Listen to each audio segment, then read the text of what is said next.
ప్రజలారా వినరండి ఈ సత్య సువార్త. ప్రభు అయిన యేసుక్రీస్తు వారి యొక్క నామములో మిమ్మల్ని అందరినీ ప్రేమతో ఈ సత్య సువార్తని ఈ కార్యక్రమానికి ఆహ్వానాన్ని తెలియజేస్తున్నాం. హాయ్ స్నేహితులరా, దేవుడు మనలను విడిపించి ఉన్నాడు, దేవుడు మనలను విమోచించి ఉన్నాడు. ఇశ్రాయేలు ప్రజలు జస్ట్ నమూనా, మన కొరకు మనం నేర్చుకునడానికి వాళ్ళని ఒక నమూనాగా దేవుడు పెట్టి ఉన్నాడు. అఫ్కోర్స్ ఇశ్రాయేలు లేనటువంటి వారి విషయంలో నిజంగానే దేవుడు కార్యాన్ని చేసి ఉన్నాడు, కాదనట్లేదు. వారిని ఐగుప్తు దాసత్వంలో నుంచి విడిపించి ఉన్నాడు. మనలను కూడా దేవుడు విమోచించి ఉన్నాడు. వారిని ఒక గొర్రెపిల్ల రక్తముతో విమోచించాడు. వారి మొర్ర విని, వారి నిట్టూర్పులు విని వారికి విడుదల కలుగజేస్తున్నాడు. కానీ మన కొరకైతే తన అద్వితీయ కుమారుడైన యేసుక్రీస్తు వారిని దేవుని గొర్రెపిల్లగా ఈ లోకంలోనికి పంపించి ఆయన మన కొరకు సిలువలో బలియాగం అవుట ద్వారా ఆ దేవాతి దేవుడు ఆయన మనలను విమోచించి ఉన్నాడు. సో ఈ రోజుని ఈ నా మాటలు వింటున్న మీకు, ఒకవేళ గడిచిన వారం నా మాటలు విని ఇప్పుడు కూడా మరొకసారి నా మాటలు వింటున్నటువంటి మీకు నేను మరొకసారి జ్ఞాపకం చేస్తున్న ఫ్రెండ్స్, కన్నీరు పెట్టొద్దు, దుఃఖముతో ఉండొద్దు, వేదనలతో ఉండొద్దు, మూలుగుతో అన్నట్టుగా ఉండొద్దు. మీరు సంతోషించి దేవుని స్తుతించండి. ఎందుకనంటే there is a better place. మనము కన్నీరు లేని, దుఃఖము లేని, వేదన లేని ఆ స్థలానికి, ఆ పరమ యెరూషలేమునకు యేసుతో కూడి మనం ఉండడానికి అనేటువంటి అద్భుతమైన స్థలానికి దేవుడు మనలను తీసుకొని వెళ్ళబోతున్నాడు. ఈ లోకంలో ఒకవేళ కష్టాలు అనేటువంటివి మనకు కనబడుతున్న ఇశ్రాయేలీయులను గురించి మరొక విషయం మనం జ్ఞాపకం చేసుకుందాం. దేవుని మహాకృప చేత మన ఆరాధన టీవీ ఛానల్ తరపున ఈ రోజు అనగా ఈ 22వ తేదీన 50వ అన్నట్టుగా మరలా తిరిగి ఇంకొక బ్యాచ్ వెళుతున్నటువంటిది.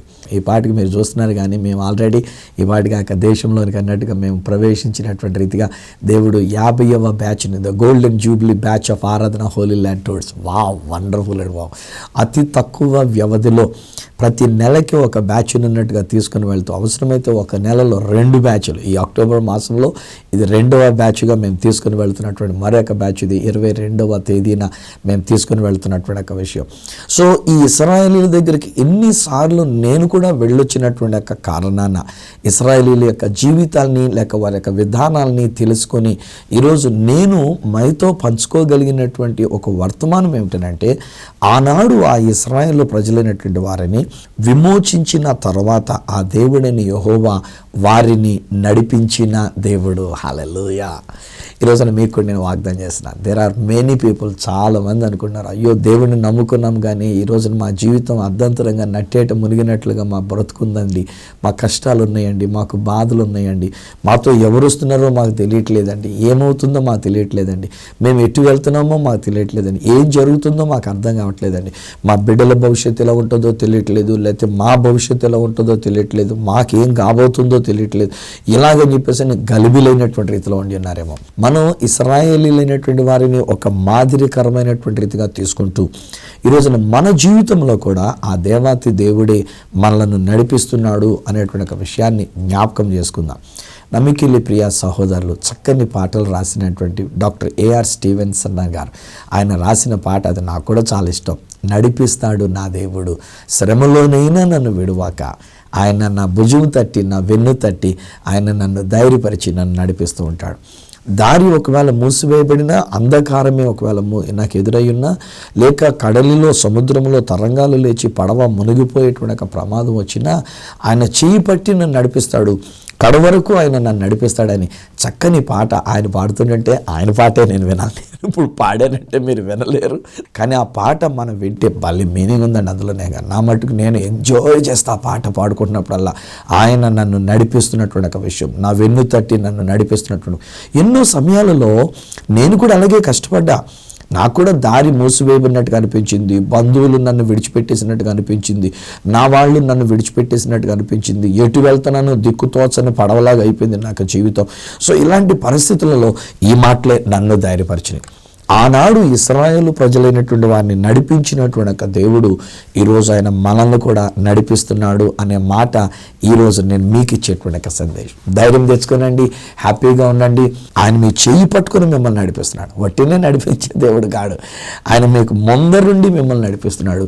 అవసరమైన చోట ఆయన మన వెనుకుండి ఆయన మనల్ని నడిపించేటువంటి ఒక దేవుడు. నిర్గమకాండం దాదాపు 14వ అధ్యాయం దగ్గరికి వచ్చేసరికి, ఎప్పుడైతే ఇశ్రాయేలు ప్రజలైనటువంటి వారు ఒక గొర్రె గొర్రెపిల్ల వధించబడడం ద్వారా ఫరో రాజు పొండ్రబాబు వెళ్ళండి, మీరు మీ దేవుని సేవించుకోవడానికి వెళ్ళండి అని చెప్పి పంపించేసి వెనకాల మరలు ఏమనుకుంటాడు, ఒరే ఇంతవరకు మనకు పని చేయవలసినటువంటి ఒక పనులు లేకుండా అయిపోయారు, ఇంతవరకు మనకు వెట్టి చాకరీ చేసినటువంటి వీళ్ళు లేకుండా అయిపోయారు, వీళ్ళు దాన్ని బయటకు పోతున్నారు, నడవండి రా సైన్యం అని చెప్పేసి అని ఆ సైన్యం తీసుకొని వెనకాల తరుముకుంటూ వస్తాడు.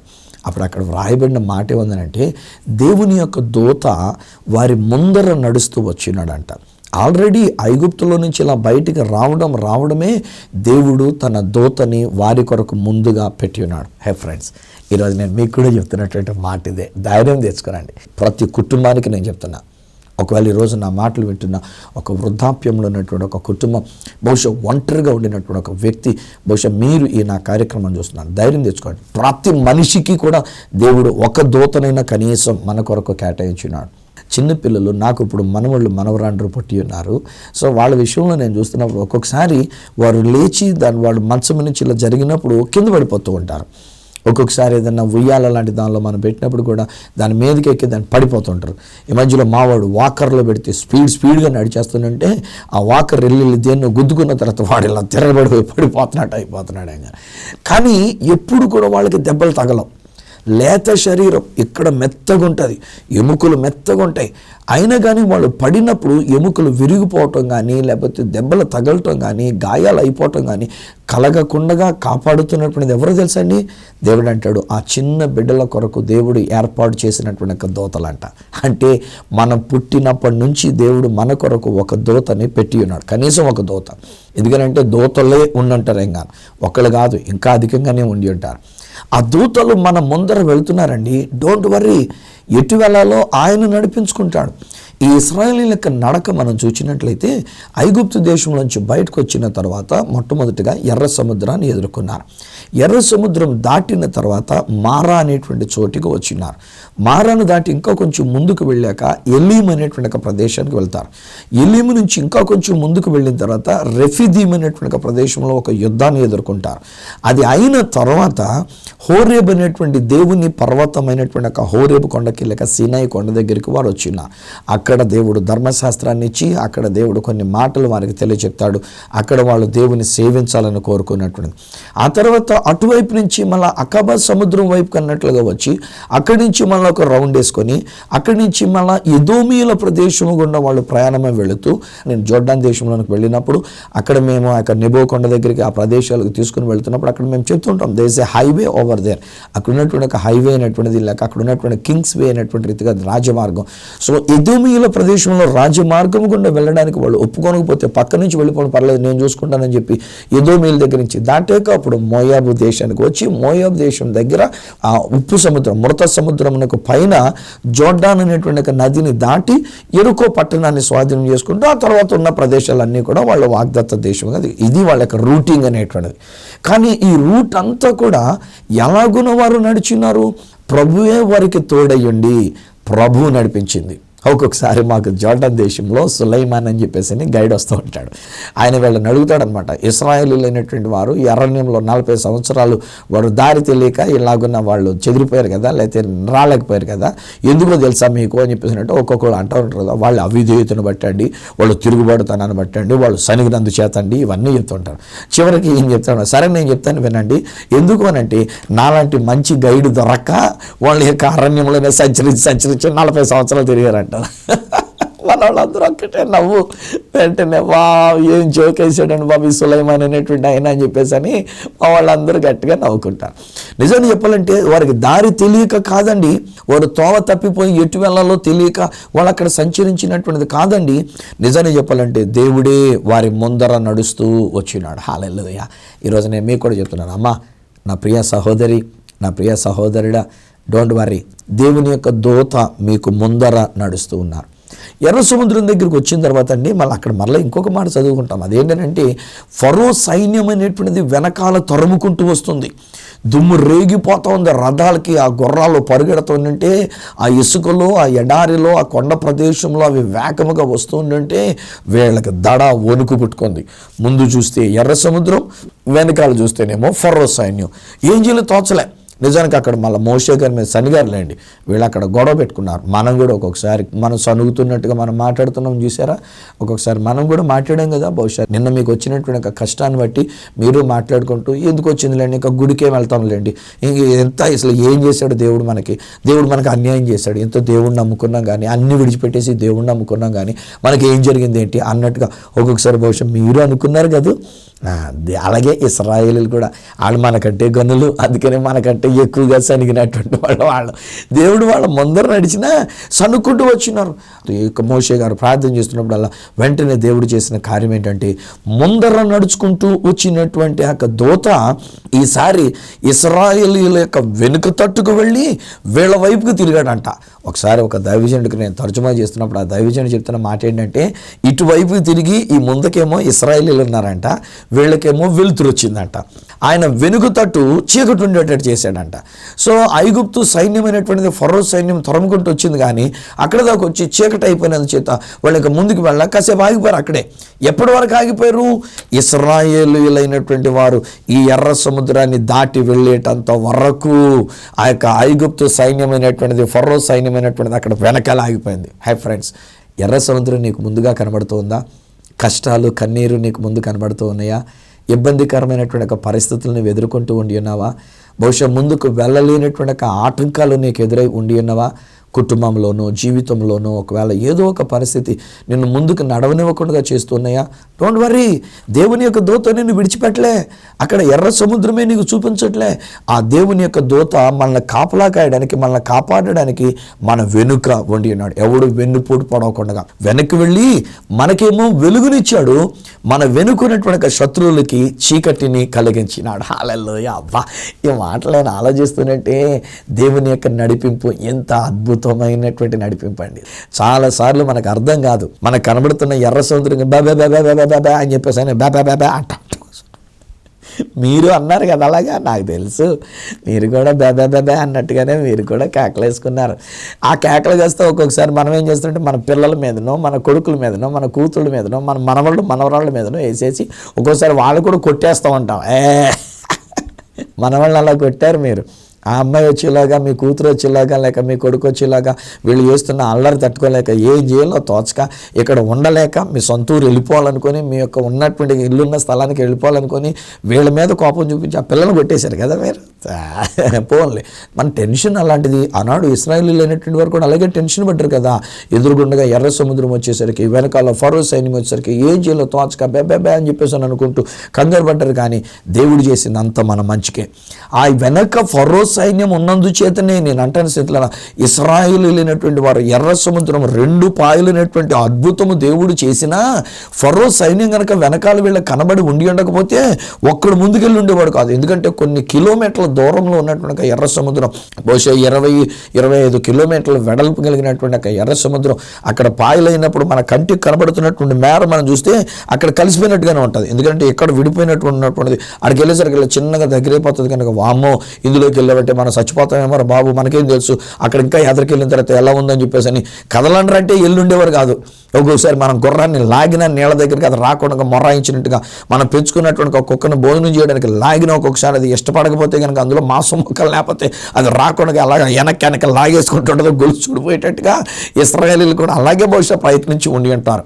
కానీ దేవుడు ఆ యొక్క ఫరో సైన్యాన్ని తీసుకొచ్చింది ఎందుకు అని అంటే, ఒకటి ఈ ఇశ్రాయేలు ప్రజలైనటువంటి వారిని ఎర్ర సముద్రము గుండా నడిపించడానికి, పరుగులెత్తించడానికి, నడక కాదు పరుగులెత్తించడానికి. రెండవది ఆ శత్రు సైన్యాన్ని ఈ ఎర్ర సముద్రంలో ముంచి వేయడానికి వాళ్ళందరూ కూడా వచ్చినారు. దేవుడు అంటాడు, మరలా ఆ ఐగుప్తీయులను మీరు ఇక ఎన్నటికీ చూడరు. మరల యొక్క శత్రుత్వం అనేటువంటిది మిమ్మల్ని తరుముతున్నటువంటి దానిని మీరు ఇక ఎన్నటికీ చూడరు. మరే సిస్టర్ గారు మీతోనే మాట్లాడుతున్నామా, ఒక పరిస్థితి మిమ్మల్ని ఒత్తిడి చేస్తుంది కదా, మీరు దాన్ని ఎదుర్కోలేకుండా ఉంటూ ఉన్నారు కదా, తెల్లవారు లేస్తే చాలు ఆ పరిస్థితి మనకు కనబడుతుంది, నలిగిపోతూ ఉన్నాం. ఆ పరిస్థితి కనబడుతున్న చేత కృంగిపోతూ ఉన్నాం. ఏం చేయాలో దిక్కు తోచనటువంటి ఒక పరిస్థితుల్లోనికి అన్నట్టుగా మనం వెళ్ళిపోతూ ఉన్నాం. కానీ ఈరోజు నేను చెప్తానండి, ఆ దేవాతి దేవుడు మన యొక్క జీవితంలో ఒక అద్భుతమైనటువంటి ఒక కార్యాన్ని దేవుడు జరిగించడానికి, మనల్ని చేపట్టి నడిపించడానికి, మనతో ఉండి నడిపించడానికి. అదే నిర్గమకాండం యాక్చువల్లీ 3వ అధ్యాయము 8వ వచనం దగ్గరలో మాట్లాడుతూ ఏమంటాడంటే, వాడిని తోడుకొని పోవడానికి. ఏమండి, నేను ఇజ్రాయెల్ దేశానికి నేను ఎన్నిసార్లు తీసుకొని వెళ్తున్నా మన ఆరాధన హోలీ ల్యాండ్ టూర్స్ ద్వారా. కానీ ఈరోజు నేను చెప్తాను స్నేహితులారా, ఈ యొక్క ఇశ్రాయేలీలతో వెళ్ళేటప్పుడు నేను మామూలుగా మాట్లాడుతూ నాతో మీరు మీతో నేను అని చెప్పేసి వాళ్ళతోనే ఉంటా. వాళ్ళతోటే బస్సులో ప్రయాణం చేస్తా, వాళ్ళున్న హోటల్లోనే నేను ఉంటూ ఉంటా, వాళ్ళతో పాటు నేను కలిసి భోజనం చేస్తా. 10 రోజులు వాళ్ళతోటే పూర్తిగా ఉంటా. ఎట్టి పరిస్థితులు నేను సపరేట్గా ఏదో వేరేగా ఉండడానికి వేరే కార్లో ఇలాంటిది లేదు. ఒక్కొక్క చోట నేను ముందు వెళ్తా, వాళ్ళు మళ్ళీ తిరిగి వెళ్ళవలసిన తర్వాత నేను వెనకాలండి అందరూ అయ్యారనేటువంటిది. మరి ముఖ్యంగా ఈ బోర్డర్ క్రాసింగ్ దగ్గర, అనగా మేము జోర్డన్ దేశం నుంచి ఇజ్రాయెల్లోకి వెళ్ళేటప్పుడు, మళ్ళీ ఇజ్రాయెల్ నుంచి ఈజిప్ట్లోకి వెళ్ళేటప్పుడు, ఇక్కడ ఎయిర్పోర్ట్లో మేము లోపలికి వెళ్ళేటప్పుడు మొట్టమొదటి వెళ్ళేది నేను వెళ్తా. ఆ లోపలికి వెళ్ళిన తర్వాత బోర్డింగ్ పాస్ తీసుకున్న తర్వాత వీళ్ళందరూ వెళ్ళిపోయేటంత వరకు ఒకరినొకరిని ముందుకు పంపించి, ఎవరితో తోడిచ్చి ముందుకు పంపించి నేను వెనకాల నుండి వెళ్తూ ఉంటా. ఇజ్రాయెల్ బోర్డర్లోనికి వెళ్ళేటప్పుడు ముందు నేను వెళ్తా. ఆ చెక్కింగ్ అంతా లగేజ్ అంతా చెక్అవుట్ అయిపోవడానికి అవతల పక్కకి వెళ్ళిపోతా. నేను అవతలకు వెళ్ళిన తర్వాత వీళ్ళందరూ మళ్ళీ స్టాంపింగ్ అయ్యేటంత వరకు ఉండి చివరి పర్సన్గా నేను బయలుదేరి వెళ్తుంటా. నా దేవుడు అలాగే చేశాడు. నేను తీసుకుని వెళ్తున్నటువంటి బృందాలన్నీ ఎంతో సుఖవంతంగా మేము వెళ్ళి రాగలుగుతున్నాము, ఎంతో విజయవంతంగా మేము వెళ్ళి రాగలుగుతున్నాం. ఒక్కళ్ళది పీపు కొడదండి. నా వెనకాల భారతీయులైనటువంటి వాళ్ళు వేరే వాళ్ళు ఒక్కొక్కసారి వస్తూ ఉంటారు. చూడండి, ప్రతి ఒక్కరు ఆ మెటల్ డిటెక్టర్ ద్వారా వెళ్తుంటే పీపుల్ కొట్టడమే. వాళ్ళందరినీ వెనక్కి వెళ్ళు అని చెప్పేసి మళ్ళీ ఏదైనా తీసేసిరా, మళ్ళీ వెనక్కి వెళ్ళు, మళ్ళీ తీసేసిరా అంటారు తప్ప నా దానిలో అయితే ఎట్టి పరిస్థితుల్లో ఒక్కళ్ళ దగ్గర కూడా పీపు లేదు. ఆ మధ్యలో ఒకసారి ఒక జెర్రీ వేసుకున్నటువంటి ఒక సహోదరి ద్వారా చీరలో జెర్రీ ఉన్న చేత పీపు కొట్టిందని ఇప్పుడు అది కూడా జాగ్రత్త పడుతుంది. అమ్మ, మీరు వేసుకునే డ్రెస్సులో కూడా జెర్రీ లాంటిది కానీ ఇలాంటిది కానీ లేకుండా ఉన్నటువంటి డ్రెస్సులు వేసుకోండి అని చెప్పి తీసుకొని వెళ్తున్నాం. దేవుడు మనకు ముందరుండి నడిపిస్తున్నాడు. దేవుడు మన వెనకాల ఉండి ఆయన నడిపిస్తున్నాడు. ఓ చోటుకు వచ్చేసరికి మళ్ళీ మోషే గారితో దేవుడు మాట్లాడుతూ కోపం తెచ్చుకొని, ఇశ్రాయేల్ ప్రజలు మాటికి సనిగే రకం కనుక వీళ్ళ మీద కోపం తెచ్చుకొని ఆ దేవుడు అంటాడు కదా, మోషే నేను రానయ్యా, నేను వచ్చినట్టు కనుక వీళ్ళని చంపేస్తా, ఎందుకంటే వీళ్ళంత నన్ను విసిగించేస్తున్నారు. ఒక్కొక్కసారి నాకు వాళ్ళకే బాధ అవుతుందండి. మన వాళ్ళు విసిగించేటువంటి విధానం తక్కువ కదండి బాబు. ఆనాడు 6 లక్షల మందిని మోషే గారిని నడిపించడం పెద్ద గొప్ప సంగతి కాదు. కానీ ఇప్పుడున్న ఈ హైటెక్ తరంలో 45 మందిని సువార్తరాజు గారు తీసుకెళ్ళడం నిజంగా హ్యాట్స్ ఆఫ్ చెప్పాలి సువార్తరాజు గారికి అని చెప్పేసి అని ఒకసారి మా డైరెక్టర్ గారు ఆయన మాట్లాడుతూ ఆయన చెప్పినటువంటి ఒక మాట, వీళ్ళు ఎంతలా విసిగిస్తారంటే కోపం వచ్చేస్తుంది. కోపం వచ్చినప్పుడు ఆ దేవతి దేవుడు కూడా విసిగిపోయింటాడు. నేను రానయ్యా మోషే, నువ్వు తీసుకెళ్ళు, నా దూతని నీకు పంపిస్తాను, ముందుగా నీకు ముందర నడుస్తాడు, నేను తీసుకొని వెళ్తాడు, నిన్ను నడిపిస్తాడు, నీ చేపట్టి నడిపించినాడు నడిపిస్తాడు, కనుక వెళ్ళు, ఆ దూత పట్టి నేను రాను, నేను వచ్చినట్టు వీళ్ళ మీద కోపం తెచ్చుకొని చంపేస్తానేమో అని చెప్పేసి అన్నాడు. అప్పుడు మోషేగా దేవుని దగ్గర బ్రతిమలాడుకుంటుంటావు, దేవా నీవు రాకపోతే నన్ను తీసుకెళ్ళొద్దు, ఒకవేళ ఈ ప్రజలను ఇలా చంపేస్తే మిగతా దేశీయులు ఏమనుకుంటారంటే వాళ్ళ దేవుడు చేతకాని దేవుడు, అందుకని వాళ్ళ దేవుడు ఐగుప్తుల నుంచి వాడిని విడిపించి విమోచించినట్టుగా విమోచించి అరణ్యంలో తీసుకెళ్ళి అక్కడ వాళ్ళందరినీ చంపేశాడని చెప్పేసి మళ్ళీ నీకే చెడ్డ పేరు వస్తుంది, కనుక వద్దు, అలా వాళ్ళని చంపొద్దు, అలాగే నీ వస్తేనే తప్ప లేకపోతే నేను వెళ్ళను ఎక్కడి నుంచి, ఇక్కడ ఆగిపోతాను అన్నట్టుగా మొరాయించి కూర్చున్నాడు ఈయన మోషే గారు. అప్పుడు దేవుడు అంటాడు, సరేనయ్యా మోషే, నీ ప్రార్థన నేను వింటూ ఉన్నా, నువ్వు కోరినట్లుగా నా సన్నిధి నీకు తోడుగా వస్తుంది. నా సన్నిధి అంటే నేనే నీకు తోడుగా వస్తున్నాను. వాట్ ఏ ప్రివిలేజ్ అండి బాబాయ్ గారు. దేవుడే మనకు తోడుగా వస్తూ ఆ దేవుడే మనతో ఉండి నడిపిస్తున్నటువంటి ఒక మార్గం ఎంత అద్భుతమైనటువంటి ఒక విషయం. ఈరోజు నా ప్రియ స్నేహితులారా, ఇది ఇశ్రాయేలీల విషయంలో ఆ దేవుడు చేసినటువంటి కార్యం. కానీ ఈనాడు మన విషయంలో మన దేవుడు సెలవిస్తున్నటువంటి ఒక మాట ఏమన్నాడంటే, ఇశ్రాయేలీలను నడిపించిన రీతిగా నేను వాళ్ళను తోడుకొని వెళ్ళినటువంటి రీతిగా ఇది నేను మీకును తోడై అంటున్నాడు ఆయన. యోహాను సువార్త 14వ అధ్యాయం 1-2 వచనాల్లో అయినట్టున్న మాట్లాడంటే, మీ హృదయములను కలవరపడనీయకండి, మీరు దేవుని యందు విశ్వాసం ఉంచుచున్నారు, నా యందు కూడా విశ్వాసం ఉంచండి. మీ కొరకే స్థలం సిద్ధపరచడానికి నేను వెళుతున్నా. నేను వెళ్ళి ఆ స్థలాన్ని సిద్ధపరచిన ఎడల నేనుండు స్థలములో మీరును ఉండులాగున మరలా వచ్చి నా యొద్ద నుండుటకు నేను మిమ్మల్ని తీసుకొని వెళతాను. ఏం అమూల్యమైన మాట అండి. యేసుక్రీస్తు ప్రభువారి యొక్క 2వ రాకడ చాలా సమీపించినది. ఆ యొక్క 2వ రాకడలో జరిగేటువంటి ఒక విషయాలు ఏంటంటే, తెస్సలోనికీయులకు రాసినటువంటి ఒక మొదటి పత్రిక 4వ అధ్యాయం 16వ వచనంలో ఉన్నటువంటి ఒక మాట్లాంటాడు, లేక 15వ వచనం దగ్గర కూడా, ఎవరైతే క్రీస్తునందు నిద్రించిన వారు ఉంటారో వారిని దేవుడు ఆయనతో కూడా వెంటబెట్టుకొని వెళ్ళడానికి. యేసు పరలోకం నుండి దిగి వస్తున్నాడు. మన యొక్క మృతులలో నుండి మనం లేచినటువంటి మన పితరులు ఒకవేళ అప్పటికే సజీవుల లెక్కలో ఉంటే మనము కొరింథీయులకు రాసిన మొదటి పత్రిక 15వ అధ్యాయము 50వ వచనం దగ్గర నుంచి వ్రాయబడిన మాటల ప్రకారంగా మనమందరము నిద్రించము కానీ రెప్పపాటులో మనం మార్పు పొందాం. క్షణకాలంలో, క్షణం అనేటువంటి ఒక సెకండ్ కూడా మన కంప్యూటర్ దీనిలో మేము రికార్డింగ్లో కూడా మేము చేస్తుంటే ఒక సెకండ్ కూడా 24 భాగాలు చేస్తారంట మన దానిలో.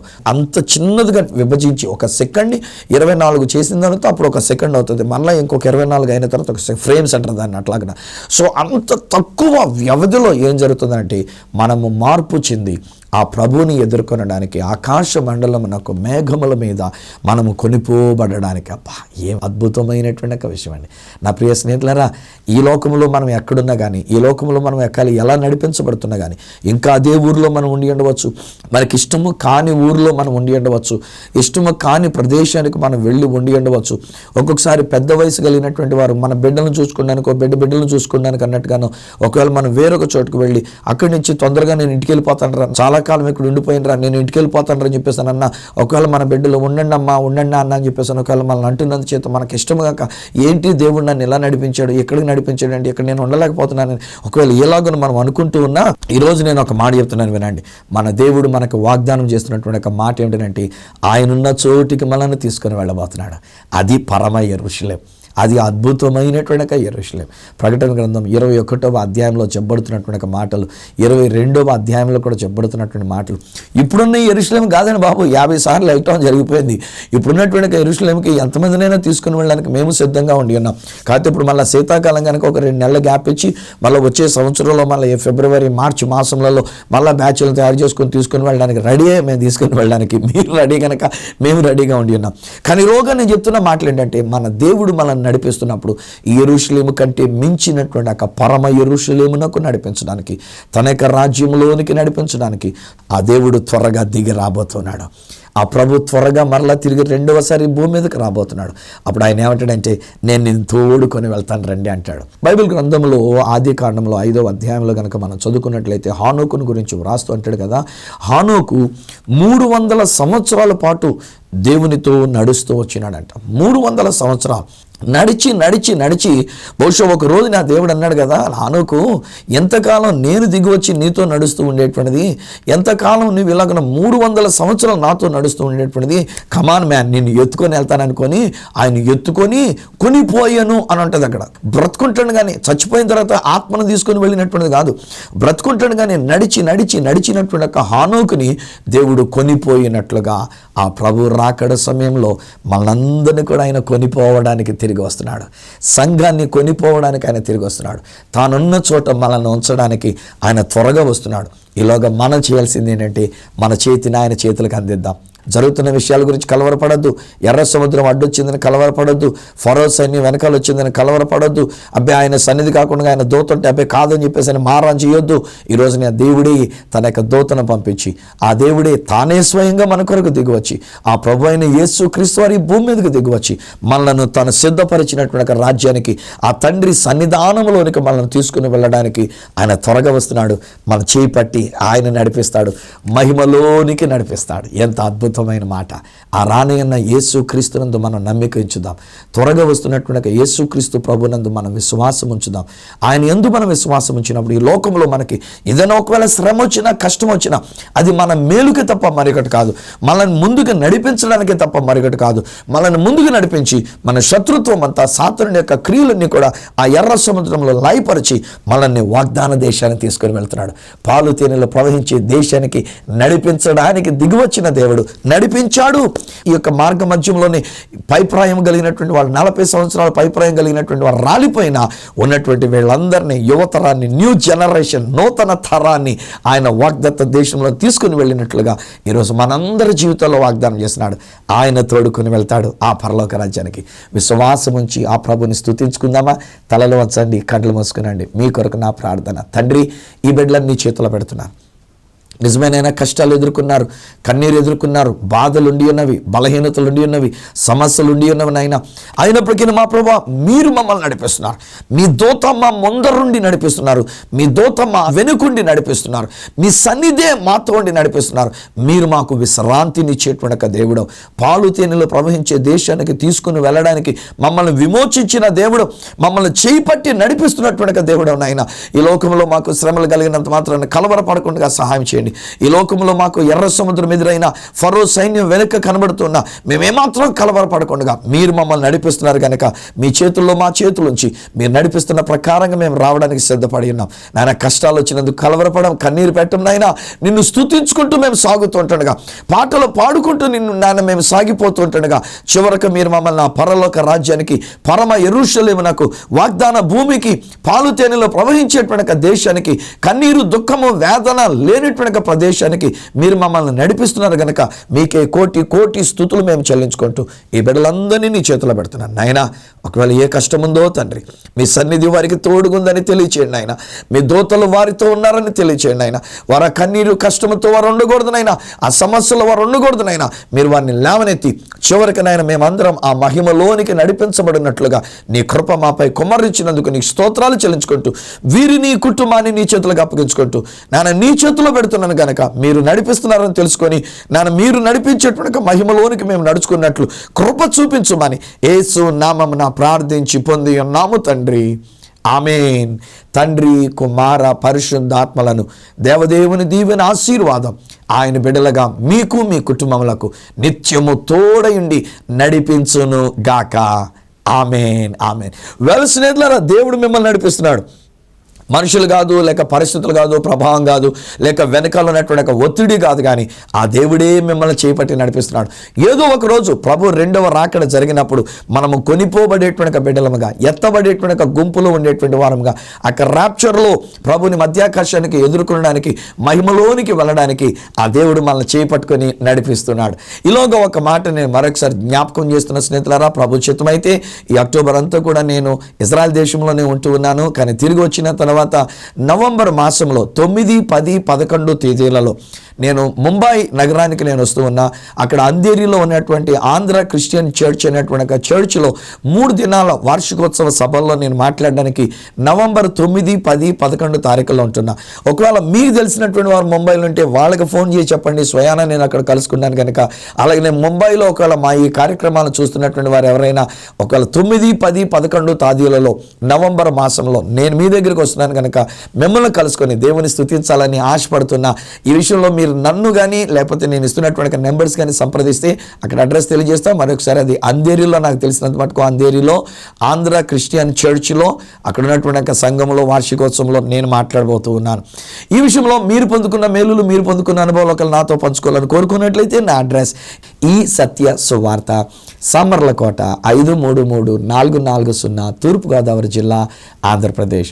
అడ్రస్ మరొకసారి చెప్తూ ఉన్నా, ఈ సత్య సువార్త, సామర్లకోట్ 533440, ఈస్ట్ గోదావరి డిస్ట్రిక్ట్, ఆంధ్రప్రదేశ్. అప్పటికి ఒకవేళ నాతో పర్సనల్గా మాట్లాడాలని కోరితే వాట్సాప్లో నేను దొరుకుతా, ఎక్కడున్నా ఏ దేశంలో ఉన్నా కనుక. నా యొక్క నెంబర్ 9848110907, అలాగే 9440040992 8885527662. ఒకవేళ నాకు ఈమెయిల్ చేయాలనుకున్నట్లయితే నా ఈమెయిల్ ఐడి ఈ సత్య suvartha@gmail.com.